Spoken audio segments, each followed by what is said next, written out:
don't forget the money, man.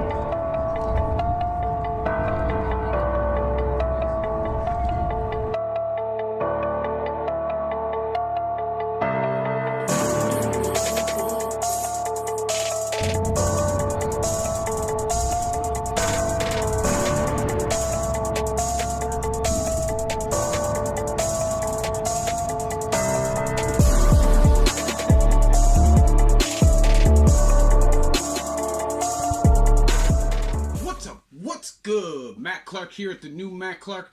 How are each and every one of you doing on this amazing Friday? I'm doing great. My girl's doing great. My family's doing great. I hope each and every one of you are doing great through these crazy and chaotic times. If you could please hit that like button. If you could please hit that subscribe button and that bell notification button so you get all my videos when they're new. If you could share with somebody on social media, help spread the message, help spread the word, that would be amazing. And there's a PayPal option if you'd like to donate, help, and support the channel. So, we all know this is a prison channel, and we all know when you go to prison, you're bored. Now, what do we do to pass time? Well, we, with people. That is what we do. Now, obviously, if you're a new fish, somebody just coming in, you're not going to be involved. You're not even going to see that kind of joking around, those kind of things going on. You might see some Friday night fights or something to pass some time. But for the most part, if you ain't involved, you don't know.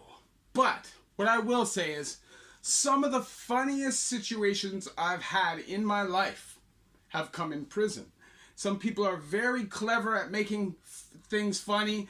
Some people are like stand-up comedians. Some people are just so savage and cold that it's hilarious.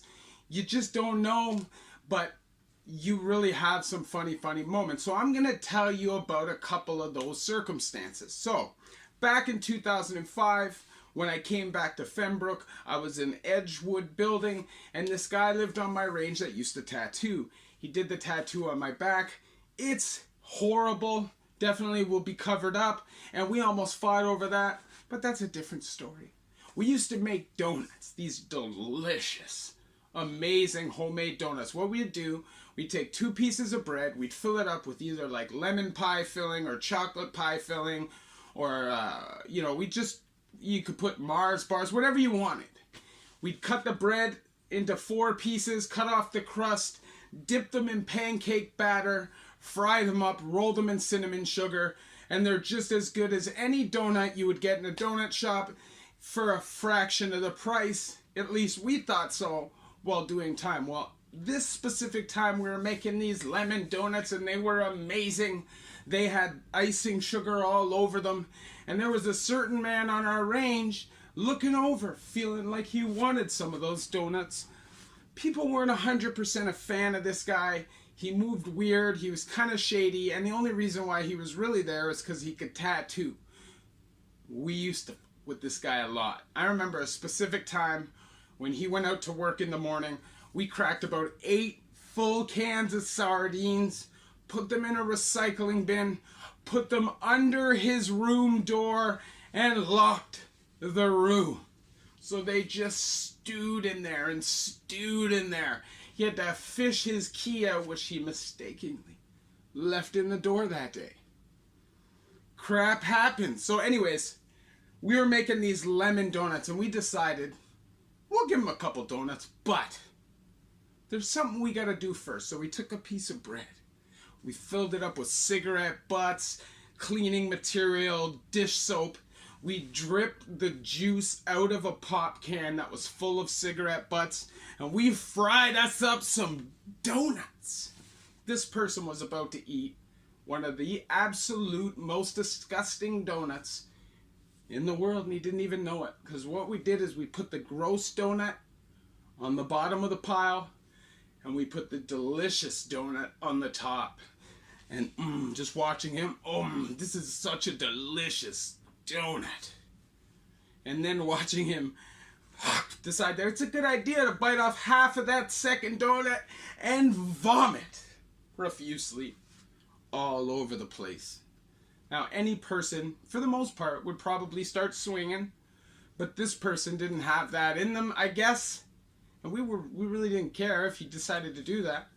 But he didn't have that in him, and he hugged it. And we thought that was hilarious. Now, there was another crazy prank that I saw in Lindsay, and I wouldn't say it's necessarily like super creative.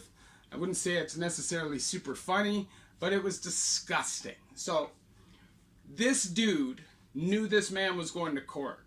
Okay, so the dude was rolling dolo in his cell. He was the only person in there. They were friends, but he thought it was a good time to play a prank on this dude who probably hadn't been off the range for months.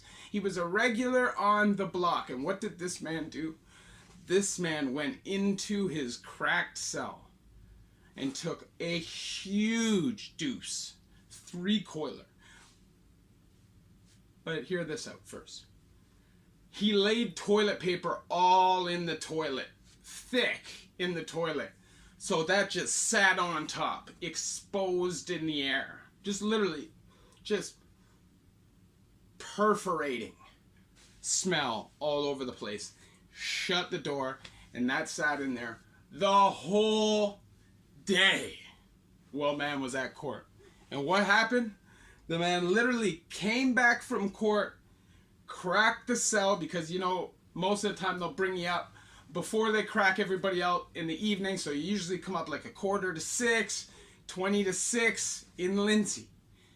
He cracks the cell, and you just hear puke hitting the floor. It was horrendous. I can only imagine how bad that must have smelled. He probably tasted it. Most likely, it tickled the taste buds on his tongue, being the reason why he exploded vomit all over the place. Now, the last prank I'm going to tell you about, a lot of you who are on my channel will know this prank because I've talked about it before. But to me, it's got to be on this list of 3 because it is still, to this day, one of the most savage things I've seen. One of the most savage things I've seen in prison.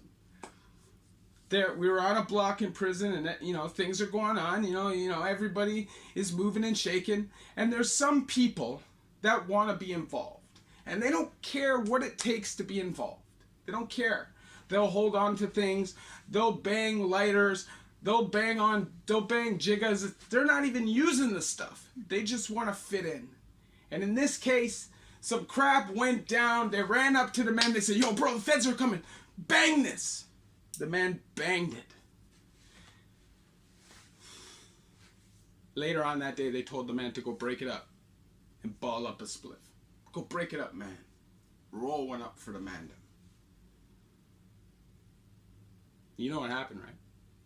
It was a goddamn breakfast sausage. A goddamn breakfast sausage. What kind of disrespect is that? That is not something I could live with. It's not something I could live with. So if somebody did that to me, we're going to a different place. It's going to be violent. I don't care. It's going to be violent. There are certain things that you just can't let fly. And I'm telling you, people, the reason why I'm doing this video is actually for a purpose. Not just to make people laugh or not just to talk crap. The reality is I'm talking about this because sometimes these things go bad. Sometimes people think they're more comfortable than they should be. And sometimes it can get violent. It can just really backfire on people. It happened to me. I've told the story in the past. I fought a certain guy who sucker punched me in the face in Tyack, put me on my ass because I was making fun of him for not being able to read a Snickers bar. Calling him stupid. And I was kidding. He didn't think it was funny, you know? And luckily I was able to recoup and get up and fight for myself. But what happened if I didn't? What happened? Who the hell knows? The reality is, in prison, you really can't trust anybody because you don't know their temperament. Everybody's there for something serious. If you're in the pen, everybody is there for something serious. And unless you've really dove into what they're there for and what kind of crimes they've committed, what kind of personality they have, what kind of violence they have in their background. You can't know. And some people, just some people, a minor disrespect, a prank is enough to want to put a blade in you. Saying something jokingly disrespectful is enough for somebody to want to put a blade in you. But this is prison. Prison is nothing but boredom. And what happens when you have a bunch of bored cons? We with each other. And that's just the way it is. That is how prison goes. I share my stories with you guys so you guys don't have to go through these things yourselves. Obviously, if I could snap my finger, nobody goes back to prison. Nobody ever is addicted again. Nobody ever struggles in life again. I would do that, but that is not reality, and that can't happen. We know until they find a cure for the opioid addiction, which I'm pretty sure is Ibogaine, if they can figure out how to control it safely. If they can figure out a way to stop sending people to jail because they have opportunity in life. There's jobs there for them. There's an opportunity for them to buy a home and feed their family. If they can do that, who knows? But prison's not worth it, man. Prison is a total waste of time. It's a total waste of talent. It zaps creativity and it stunts growth.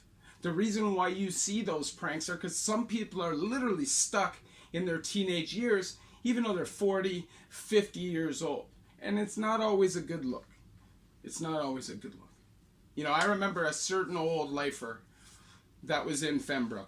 And this guy had to be close to 70 years old, OG killer, farting in the healthcare waiting room and thinking it's hilarious. Just the kind of things like a 16-year-old kid would do. And a guy been in jail for 40 years, 40-something years, his growth was stunted. He's basically the same person he was mentally the day he got arrested. If you could please hit that like button. If you could please hit that subscribe button and that bell notification button so you get all these videos when they're new. If you could share with somebody on social media, help spread the message, help spread the word, that would be amazing. And there's a PayPal option if you'd like to donate, help support the channel. The link is in the description of all of my videos. So, like I said, prison is a place where you really need to get creative on how to pass time. And you will have a lot of hilarious times if you go to prison. And sometimes it won't seem like you're locked up. But remember, you are locked up. No matter how much fun you have there, it is stopping your progression as a man. It is stopping you being able to provide for your family if you have a family, or provide for yourself if you want to build a life.